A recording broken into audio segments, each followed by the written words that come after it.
వ్యవస్థల్ని, ప్రైవేట్ వ్యవస్థల్ని సంసిద్ధం చేయడమే మనం నేర్చుకోవాల్సిన పాఠం. ఇక పౌరసత్వానికి పాస్పోర్ట్ ధృవీకరణ కాదు, పాస్పోర్ట్ పౌరసత్వాన్ని ధృవీకరించదు అంటూ కేంద్ర విదేశాంగ శాఖ సంచలన ప్రకటన చేసింది. ప్రకటనపై చాలా సందేహాలు వస్తూ ఉన్నాయి సార్, చాలా విమర్శలు కూడా వ్యక్తమయ్యాయి. ఆధార్ కార్డు కూడా గుర్తింపు కాదు, అలాగే ఓటర్ ఐడి కూడా పౌరసత్వానికి గుర్తింపు కాదు అంటూ కూడా కేంద్ర విదేశాంగ శాఖ ప్రకటించింది. సార్, మరి పౌరసత్వానికి గుర్తింపు ఎలా? మన దేశంలో పౌరసత్వ గుర్తింపు కార్డే లేదు. ఇది అర్థం కాక, లా అర్థం కాక ఈ కన్ఫ్యూషన్. ఇది ఎక్కడ స్టార్ట్ అయిందంటే, కేంద్ర విదేశాంగ శాఖ పాస్పోర్ట్ దివస్ రోజులో ఒక క్లారిఫికేషన్ ఇచ్చింది. Passport is not proof of citizenship అని, పౌరసత్వానికి ప్రూఫ్ అని చెప్పలేదు, అని ప్రూఫ్ అని కాదు అన్నారు. మరి సహజంగా ఎందుకు అంటే, ఒకటి law governing citizenship, law governing passport, ఈ రెండు వేరువేరు. భారతదేశంలో రాజ్యాంగంలోని article 5 to 11 and citizenship act of 1955 and rules thereunder, అంటే ఆ 1955 చట్టం ప్రకారం చేసిన నిబంధనల ప్రకారం పౌరసత్వం అనేది డిసైడ్ అవుతుంది. So citizenship is govern by citizenship act of 1955. Passport ఏమో పాస్పోర్ట్ యాక్ట్ ఆధారంగా ఇవ్వబడుతుంది. రెండిటికి ఉన్న చట్ట ప్రాతిపదికే వేరు. So citizenship act of 1955 different, passport act different. So అందువల్ల రెండు వేరువేరు చట్టాలు. ఇక రెండవది ఇచ్చేవారు ఎవరు? Passport is decided by ministry of external affairs, citizenship is decided by ministry of home affairs. So పౌరసత్వము ఇవ్వడము ఇవ్వకపోవడము, పౌరసత్వానికి సంబంధించిన ఏ వివాదమైనా కేంద్ర హోం మంత్రిత్వ శాఖ పరిధిలో ఉంటుంది. పాస్పోర్ట్ ఇచ్చేది కేంద్ర విదేశాంగ మంత్రిత్వ శాఖ. మరి ఎలా సేమ్ అవుతుంది? ఇది పాపులర్ ఇమాజినేషన్లో ఉన్నది. అంటే legal precision is different from popular understanding. అంటే చట్టం చెప్తున్నది ఏమిటి, మనం జనరల్గా అనుకునేది ఏంటి. మనం జనరల్గా అనుకున్నంత మాత్రాన చట్టం కాదు.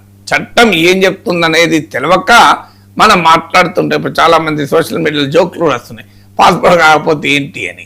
సో మనకు అర్థం కావాల్సిన ఆ లీగల్ ప్రెసిషన్ అర్థం కావాలి. సో ఈ రెండు వేర్వేరు మినిస్ట్రీలు డీల్ చేస్తున్నప్పుడు ఒకటే ఎట్లవుతుంది. ఇక మూడోది చాలా మందికి తెలియదు, సెక్షన్ 20 ఆఫ్ పాస్పోర్ట్ యాక్ట్ ప్రకారం భారతీయులు కాకపోయినా పాస్పోర్ట్ ఇవ్వచ్చు. తెలుసా మీకు? అది భారతీయులు కావాల్సిన అవసరం లేదు పాస్పోర్ట్ ఇవ్వడానికి. 2023లో మద్రాస్ హైకోర్టు ఒక శ్రీలంకన్ తమిళ్ రెఫ్యూజీకి పాస్పోర్ట్ ఇవ్వమని ఆదేశించింది. సో పాస్పోర్ట్ ఈ సిటిజన్షిప్ అయితే శ్రీలంకన్ తమిళ్ రెఫ్యూజీకి ఎట్లా ఇస్తారు?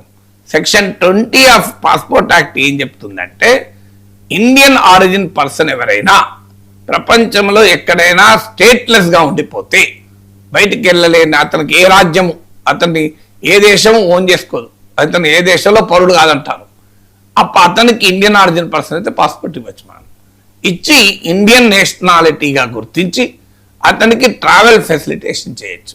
లేదు, ఇండియాకు ఒక ఫారినర్ వస్తాడు, ఉదాహరణకు ఒక వేరే దేశస్తుడు ఇండియాలో పర్యటిస్తుంటాడు, సడన్గా అక్కడ ఆ దేశం అతని పౌరసత్వం రద్దు చేస్తుంది.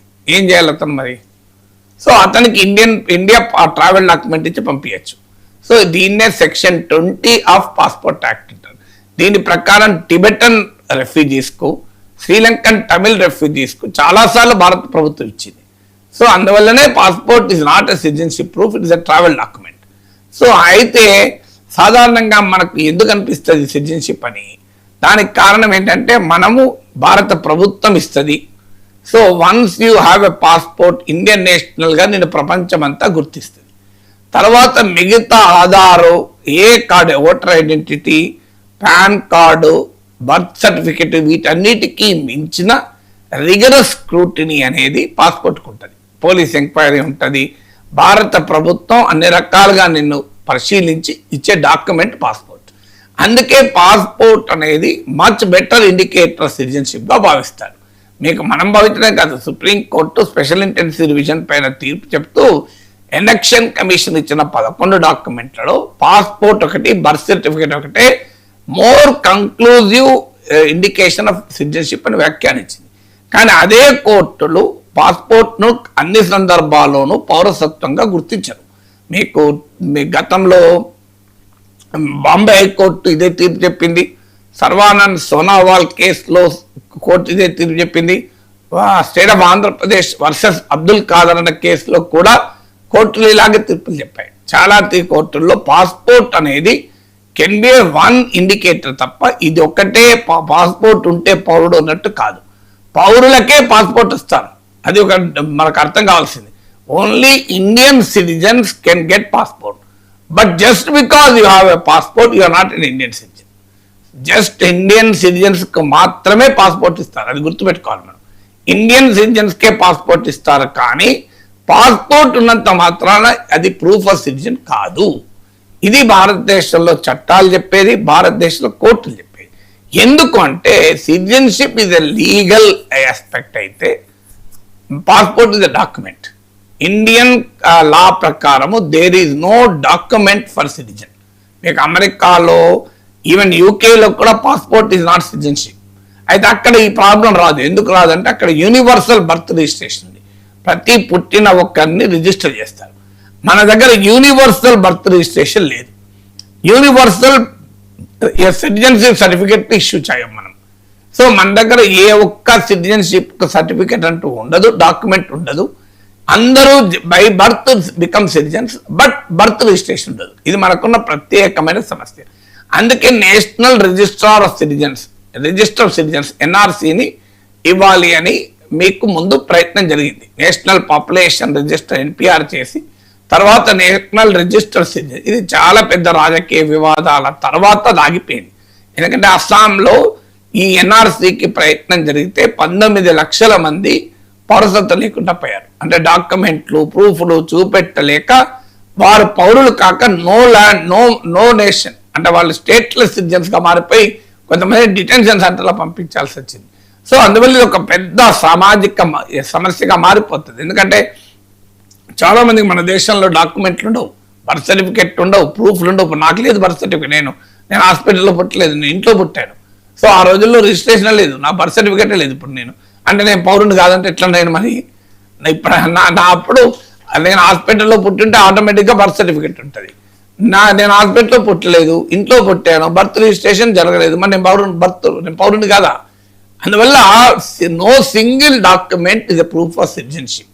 నీ బర్త్ ఏంటి, పేరెంటేజ్ ఏంటి, నువ్వు ఎక్కడ ఉంటున్నావు, ఎక్కడ చదువుకుంటున్నావు, ఇలాంటి అనేక అంశాలు కలిపి పౌరసత్వం అనేది నిర్ణయించబడుతుంది. సో మన దేశంలో ఏ ఒక్క డాక్యుమెంట్ కూడా పౌరసత్వానికి ఒక తెలియజేసేది కాదు.